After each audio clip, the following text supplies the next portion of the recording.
Պարոն Բաքոյան, վարչապետ Նիկոլ Փաշինյանը ճեպազրույցի ժամանակ խոսելով հիբրիդային պատերազմների մասին ասել է, որ պատերազմի կուսակցություններն ասում են դեմ չեն խաղաղությանը, բայց երկրորդ թիվ ասում են իրենց իշխանության գալու պարագայում սկսելու են վերանայել խաղաղությունը։ Այդ ուժերը հանդես են գալիս խաղաղության ռևիզիայի դիրքերից, ինչը նշանակում է սեպտեմբերյան նոր անխուսափելի պատերազմ։ Ըստ ձեզ որոնք են այդ ուժերը։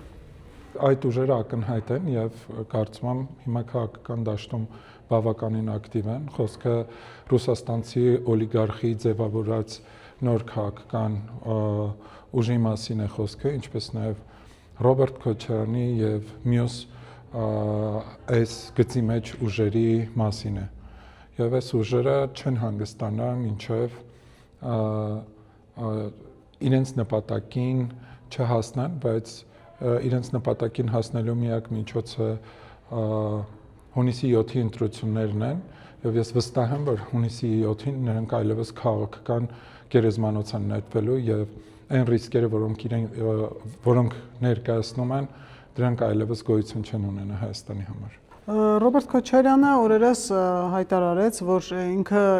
քաղաքացիական պայմանագրի դեմ պայքարել է 2018 թվականից, հենց որ դուք եկել եք իշխանության, եւ ասում է չի հանգստանալու այնքան ժամանակ, մինչեւ ձեզ չհեռացնի իշխանությունից։ Հետաքրքիր է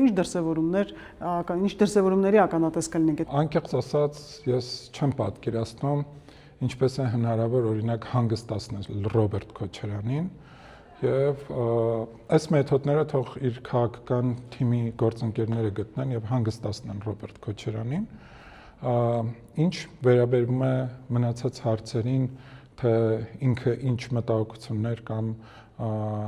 անհանգստություն ունի եւ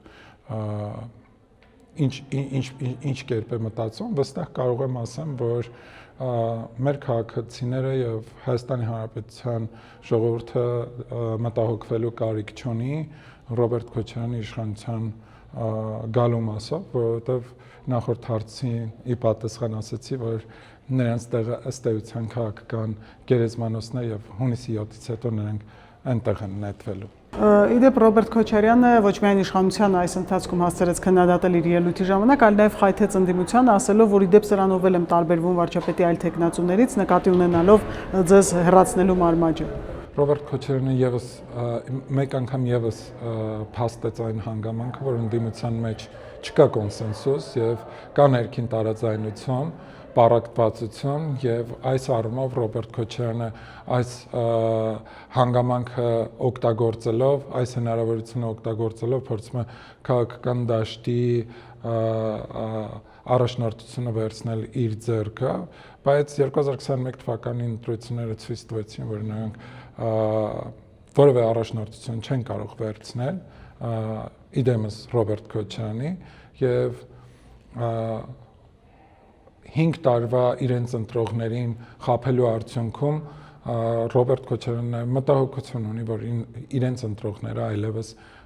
այդ չափով իրենց չեն ընտրելու։ Քոչյանը նաև հայտարարում է, որ ոչ ոք չունի իր ունեցած համակցված փորձը, նշում է ամենատարբեր ոլորտներ՝ տնտեսություն, դիվանագիտություն, անվտանգություն, միևնույն ժամանակ ականատես ենք լինում, որ օրինակ Սամվել Կարապետյանի թիմից հայտարարում են, որ տնտեսության մեջ ավելի ուժեղ է, քան Սամվել Կարապետյանը, այ նրանք ինչպես են կիսելու այդ գահը, այսպես ասած։ Խնդիրը գիտեք որտեղ է, որ այս մարդիկ քաղաքականապես չեն հասունացել եւ քաղաքական տկարամտությունը չեն կարողացել հաղթահարել։ Եվ իրենց տպավորություններով, իրենց պատկերացմամբ ով ուժեղի ֆոն ստեղծի եւ ուժեղի կերպար ստեղծի, ինքը կարող է ժողովրդի ձայները տանել։ Եվ մոռանում են այն մասին, թե օրինակ Ռոբերտ Քոչարյանի ժամանակ այդ ուժեղ կերպարի տակ ինչպես էին գյուլում Հայաստանի Հանրապետության քաղաքացիներին, ինչպես էին սպանում զուգարաններում, ինչպիսի քաղաքական սպանություններ էին տեղի ունենում, արտաքին դիվանագիտության ոլորտում ինչպես էին օրինակ Լեռնային Ղարաբաղը բանակցային սեղանից հանում եւ դարձնում մանրադրամ եւ գալիս գնում բանակցում էին մեկ այլ բան, գալիս ժողովրդին մեկ այլ բան ներկայացնում։ Եթե սրա մասին է խոսքը եւ եթե տնտեսության զարգացման մասին է խոսքը, որ տնտեսության, այն որտեղ երբ Ռոբերտ Քոչարյանի իշխանության եկավ 900-ից ավելի գործարաններ այլևս գոյություն չունեցան, գույք պարտքի դիմացներ, ուժեղ բանակցությունը կամ ուժեղ տնտեսության հիմքը։ Ինչի մասն է խոսքը։ Իսկ ռուսաստանցի օլիգարխի մասին երբ դուք խոսում եք, ռուսաստանցի օլիգարխը եթե այդքան լավ տնտեսություն կարող էր ձևավորել, ապա խորհուրդ կտամ մի հատ վերանայի ինչպես էր հեծը տնօրինում։ Ինչպես էր հեծը տնօրինում եւ ինչպիսի վիճակ էր տիրում հեծում։ Հասկանում ենք, որ ռուսաստանցի օլիգարխի այստեղ քաղաքական հայտ ներկայացնելը ինչով է պայմանավորված եւ իր այստեղ իշխանության գալու պարագայում Հայաստանի Հանրապետությանը ինչպիսի ճակատագիր է սպասվում։ Որևէ մեկը իրենցից չի սպասարկում Հայաստանի Հանրապետության շահը։ Քոչյանը նաև խոսել է, որ իր իշխանության գալու պարագայում իրական կարգ ու կանոն կհաստատի։ Խնդրեմ նաև սա մեկնաբանեք, դուք մենք բոլորս ապրել ենք Քոչյանի իշխանության տարիներին, կարգ ու կանոն հաստատողը իր իշխանության տարիներին ինչու չէր կարգ ու կանոն հաստատում։ Այդ կարգ ու կանոնը եղել է հոկտեմբերի 27-ը, այդ կարգ ու կանոնը եղել է մարտի 1-ը, այդ կարգ ու կանոնը եղել է Պողոս Պողոսյաններին զուգարաններում սպանելը։ Եվ եթե սա է կարգ ու կանոնը, մեր ժողովրդի հիշողության հետ պետք չի խաղալ, այո պետք է հիշողությունը թարմացնել եւ Ռոբերտ Քոչարյանը եւս մեկ անգամ այդ հիշողությունը երեկվա իր ասուլիսում, 3-4 օրվա իր ասուլիսով եւս մեկ անգամ արթնացրեց։ Շնորհակալություն։ Ձեզ եմ շնորհակալ։